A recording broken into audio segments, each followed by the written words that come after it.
আসসালামু আলাইকুম ওয়া রাহমাতুল্লাহি ওয়া বারাকাতুহু।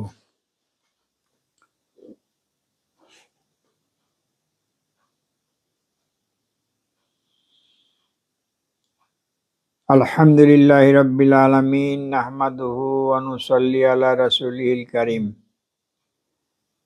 আউযু বিল্লাহি মিনাশ শাইতানির রাজীম।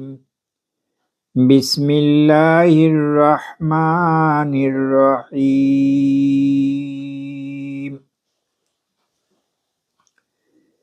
يا أيها الذين آمنوا استعينوا بالصبر والصلاة إن الله مع الصابرين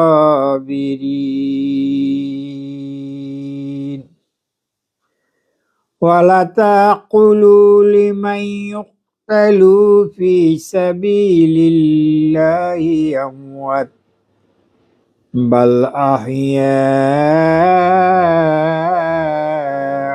ولكن لا تشعرون بل أحياء ولكن لا تشعرون।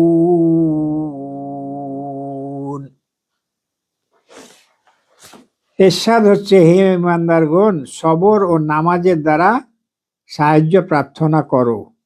সবর এবং নামাজের দ্বারা আল্লাহ সবরকারীদের সাথে আছেন। আর যারা আল্লাহর পথে নিহত হয় তাদেরকে তোমরা মৃত বলো না। এ ধরনের লোকেরা আসলে জীবিত, কিন্তু তাদের জীবন সম্পর্কে তোমাদের কোনো চেতনা থাকে না। আমি এর আগে একটা আলোচনায় বলেছিলাম, আল্লাহ যেহেতু এখানে এভাবে বলছেন, সরাসরি এটা কিন্তু কোরআনের আয়াতের তর্জমা। তাহলে আল্লাহ যেখানে বলছে যারা আল্লাহর পথে নিহত হয় তাদেরকে তোমরা মৃত বলো না, এ ধরনের লোকেরা আসলে জীবিত, কিন্তু তাদের জীবন সম্পর্কে তোমাদের কোনো চেতনা থাকে না।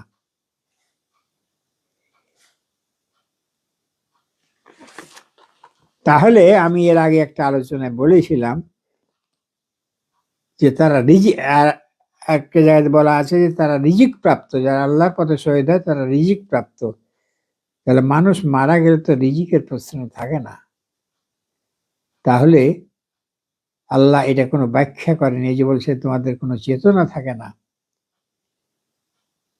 এই জীবন, কিন্তু তাদের জীবন সম্পর্কে তোমাদের কোনো চেতনা থাকে না। আর এর ব্যাখ্যাতে বলছে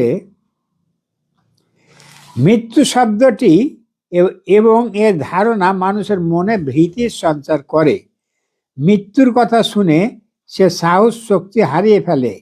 তাই আল্লাহর পথে শহীদদেরকে মৃত বলতে নিষেধ করা হয়েছে, কারণ তাদেরকে মৃত বললে ইসলামী দলের লোকদের জিহাদ, সংঘর্ষ ও প্রাণ উৎসর্গ করার প্রেরণা স্তব্ধ হয়ে যাবার আশঙ্কা দেখা দেবে। এর পরিবর্তে ইমানদারদের মনে এই চিন্তা বদ্ধমূল করতে বলা হয়েছে যে আল্লাহর পথে যে ব্যক্তি প্রাণ দেয় সে আসলে চিরন্তন জীবন লাভ করে। এই চিন্তা প্রকৃত ব্যাপারের সাথে পূর্ণ সামঞ্জস্যশীল। এই চিন্তা পোষণের ফলে সাহস ও হিম্মত তরতাজা থাকে এবং তা উত্তরোত্তর বেড়ে যেতে থাকে। তো যে কথাটা আমি বলছিলাম,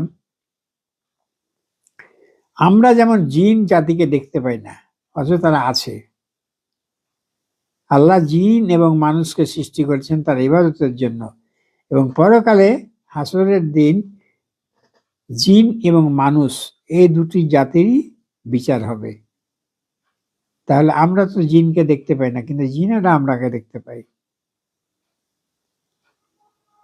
জানি না, এটা আমার নিজের মনের চিন্তা ভাবনা, যে তারা কি ওইভাবেই আল্লাহ তাদেরকে জীবন্ত রাখে কিয়ামত পর্যন্ত। হাদিসে যেমন এসেছে তারা সবুজ পাখির মতো বেহেশতের সর্বত্র উড়ে বেড়ায়। তো জানি না, আল্লাহ ভালো জানে। তবে আল্লাহ যেহেতু বলেছেন তাদেরকে মৃত বলো না, আমরা তাদেরকে মৃত বলবো না, তাদেরকে শহীদ বলবো।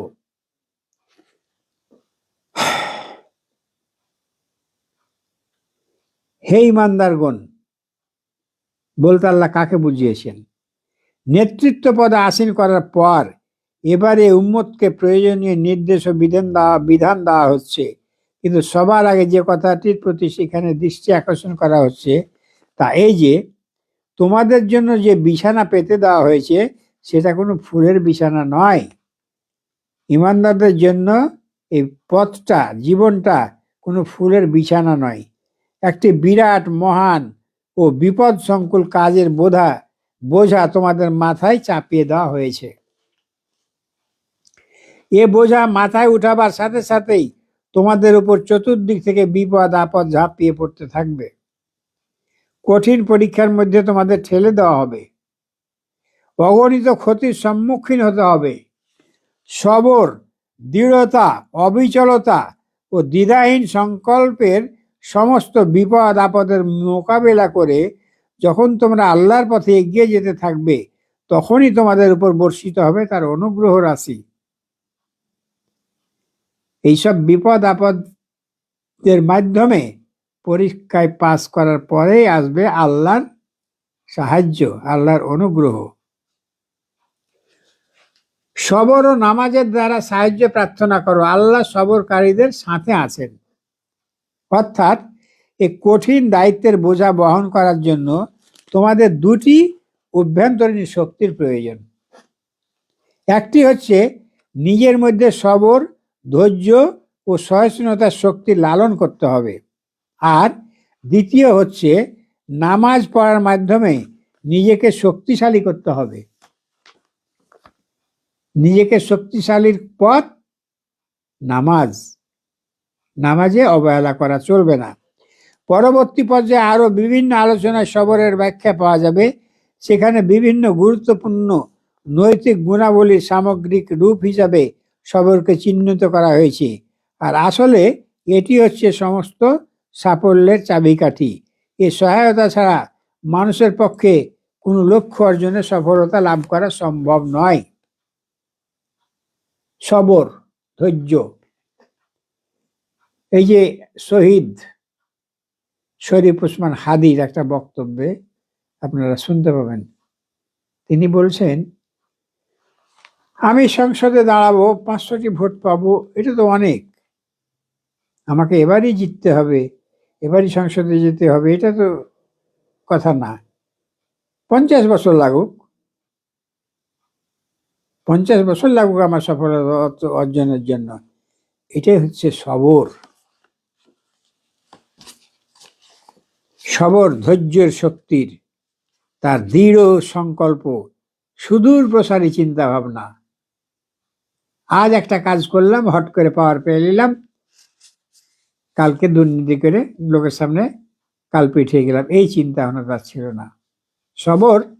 সবরের শাব্দিক অর্থ ধৈর্য, সহ্য, সহনশীলতা, সহিষ্ণুতা ইত্যাদি। এর মর্মার্থ আবেগ, অনুভূতি ও কামনা বাসনাকে নিয়ন্ত্রণে রাখা, ইচ্ছার ওই মজবুতি, সিদ্ধান্তের ওই দৃঢ়তা, যার ফলে নাফসের তাড়না ও বিরোধী শক্তির সকল বাধাকে অগ্রাহ্য করে বিবেকের পছন্দনীয় পথে অবিরাম এগিয়ে চলা।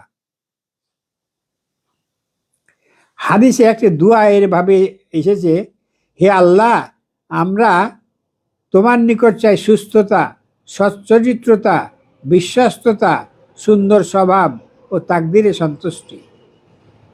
এ দোয়ায় তাকদীরের উপর সন্তুষ্ট থাকার জন্য তৌফিক চাওয়া হয়েছে। তাকদীরে সন্তুষ্ট থাকতে হলে সবর অত্যন্ত জরুরি।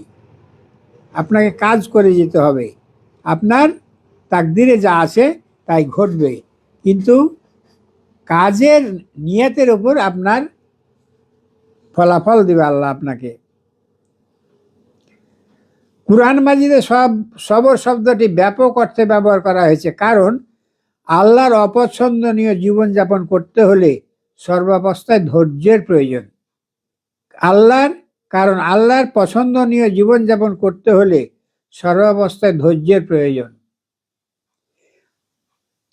আল্লাহ তাআলা যেসব কাজ করার আদেশ করেছেন তা করতে গেলে যে কষ্ট করতে হয় তা ধৈর্য ছাড়া সম্ভব নয়।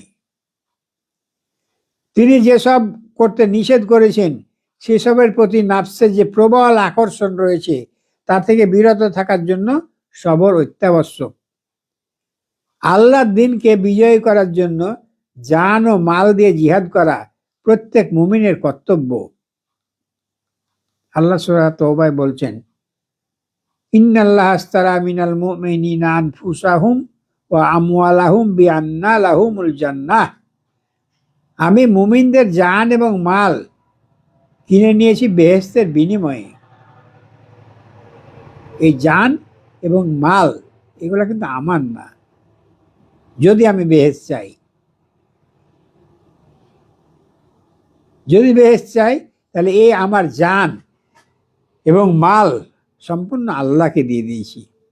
তাহলে এই জান এবং মাল আপনি আপনার মন মতো চালাবেন, আপনার মন মতো খরচ করবেন, না আল্লাহর মন মতো খরচ করবেন, আপনাকে সিদ্ধান্ত নিতে হবে। তাই এখানে বলছে আল্লাহর দিনকে বিজয় করার জন্য জান ও মাল দিয়ে জিহাদ করা প্রত্যেক মুমিনের প্রধান কর্তব্য। এগুলা তো একদিনের আলোচনায়, সামান্য আলোচনায় আপনি বুঝতে পারবেন না। আপনাকে প্রতিদিন নিয়মিত কোরআন তেলাওয়াত করতে হবে। সব এই কথাগুলো আপনি কোরআনে পাবেন। এ কর্তব্য পালন করা তাদের পক্ষে সম্ভব যারা সত্যিকারের ধৈর্যশীল। সত্যের পথে টিকে থাকার প্রয়োজনে দুনিয়ার সব রকম ক্ষতিকে বরদাস্ত করার জন্য সবর অত্যন্ত জরুরি। আয় রোজগারে সবর, শুধু নুন ভাতটুকু জুটলেও হালাল পথে টিকে থাকা, হারাম পথে দুনিয়ার সুখ সুবিধা পেলেও সে লোভ সামলানো, সততার কারণে যে ক্ষতি হয় বা যে লাভ হাতছাড়া হয় তা খুশি মনে বরদাস্ত করা, হারামখোরদের চাকচিক্য ও জাকজমক দেখে ঈর্ষা বা কামনা জ্বালা অনুভব না করা। আজকাল আপনারা আশেপাশে দেখুন, 2 নম্বর ব্যবসা করে ফুলে ফেপে আঙুল ফুলে কলা গাছ যাকে বলে, কত সুন্দর বাড়ি, কত সুন্দর হাইফাই হুন্ডা। আমার এই পাশের গ্রামে দেখলাম হিরোইনের ব্যবসা, কিছুই জানে না লেখাপড়া, জিক্সার এসব গাড়ি কিনে বসে আছে। আমাকে নিজ কি লজ্জা লাগে, দেখলে আমাকেই লজ্জা লাগে, কিন্তু তাদের কোনো লজ্জা নাই। তো তাদের চাকচিক্যময় জীবন দেখে আপনি তাদের দেখে ইচ্ছা করবেন বা কামনা করবেন, এটা করা যাবে না। চাকচিক্যময় আবর্জনার তুলনায় নিরাভরণ পবিত্রতাকে ঠান্ডা মাথায় শ্রেষ্ঠ বলে অনুভব করা। সত্যিকার ধৈর্যশীল যারা, তারা সত্যের পথে অবিচল থাকে, কোনো ক্ষতি ও মুসিবতে সাহস হারায় না, সফল না হলেও মন ভাঙা হয় না, কোনো লোভে পদস্খলিত হয় না, সাফল্যের সামান্য সম্ভাবনা না থাকলেও সত্যকে মজবুতির সাথে আঁকড়ে ধরে থাকে। আমরা কিন্তু যে কোনো কাজে সফল হব তো, এই কথাটা চিন্তা করি, এটা ভুল। মৃত্যুর পরে আল্লাহ আপনাকে জিজ্ঞাসা করবে না যে তুমি কি আমার পৃথিবীতে কোরআনের আইন চালু করে এসেছো, তুমি দিন প্রতিষ্ঠা করে এসেছো, এ কথা বলবে না। তুমি কি চেষ্টা করেছো, চেষ্টা করেছিলে, তুমি আমার কোরআনের আইন চালু করার চেষ্টা করেছিলে, আমার দিন প্রতিষ্ঠার চেষ্টা করেছিলে, এই প্রশ্নই করবে। উহুদের যুদ্ধের উদাহরণ, উহুদের যুদ্ধে মুসলিম বাহিনীর যে পরাজয় হয় তা যে সবরের অভাবে হয়েছিল সে কথা বোঝানোর উদ্দেশ্যে সূরা আল ইমরানের 146 নম্বর আয়াতে পূর্ববর্তী নবীগণের এবং তাদের সাহাবীদের সবরের উল্লেখ করে আল্লাহ তাআলা বলেন, এর আগে কত নবী গত হয়ে গেছেন যাদের সাথে মিলে আল্লাহওয়ালা লোকেরা যুদ্ধ করেছে। আল্লাহর পথে যত মুসিবতই তাদের উপর পড়েছিল, এই জন্য তারা হতাশ হয়নি, তারা কোনো দুর্বলতা দেখায়নি, তারা বাতিলের কাছে মাথা নত করেনি। এমনই ধরনের ধৈর্যশীলদের আল্লাহ পছন্দ করেন।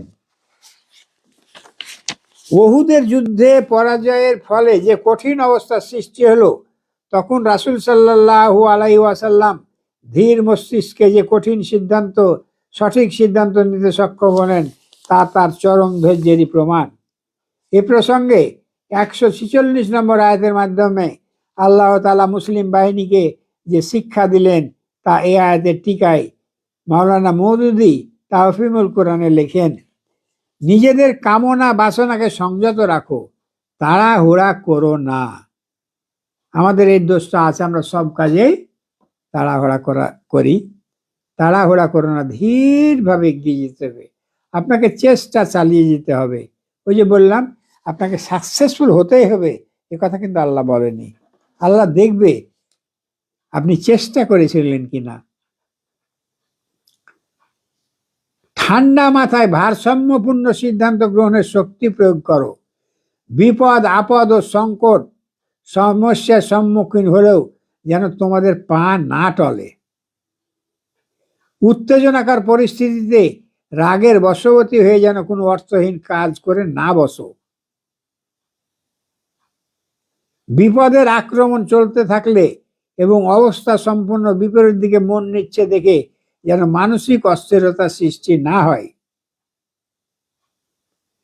উদ্দেশ্য সফল হওয়ার আগ্রহে অধীর হয়ে বা আধা পাকা কোনো তদবিরকে আপাত দৃষ্টিতে কার্যকর মনে করে যেন কোনো সিদ্ধান্ত না নেওয়া হয়।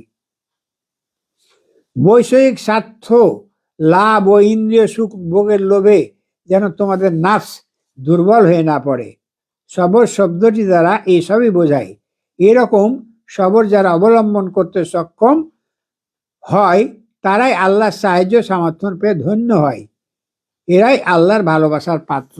তাইলে ক্যালকুলেশনে কি পাওয়া গেল, যে আল্লাহ বলছে যে তোমরা যদি আমার সাহায্য চাও তাহলে সবর ও নামাজের দ্বারা সাহায্য প্রার্থনা করো। সবর প্লাস নামাজ, আল্লাহ সবরকারীদের সাথে আছেন।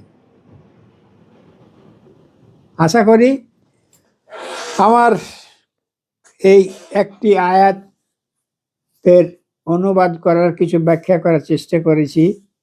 আমি এক অধম নাদান ব্যক্তি, স্বল্প জ্ঞান নিয়ে এই দুঃসাহস দেখাচ্ছি আপনাদের সামনে। আপনারা আমাকে ক্ষমা করবেন আমার ভুল ভ্রান্তি হলে। আল্লাহর কাছে আমি ক্ষমা চাচ্ছি। হে আল্লাহ, আমার দুর্বলতা আপনি মাফ করুন। আমার ইচ্ছা, মনের ইচ্ছাটার দিকে তাকিয়ে আমাকে আপনি মাফ করুন এবং আমাকে আপনার ভালো জায়গায় স্থান দিন। আমাকে আপনি জান্নাতুল ফেরদাউস দান করুন, আমার জন্য বরাদ্দ করুন। আমি সকল দর্শক ভাইদের জন্য একই দোয়া কামনা করে আজকের মতো শেষ করছি। আসসালামু আলাইকুম ওয়া রাহমাতুল্লাহি ওয়া বারাকাতুহু।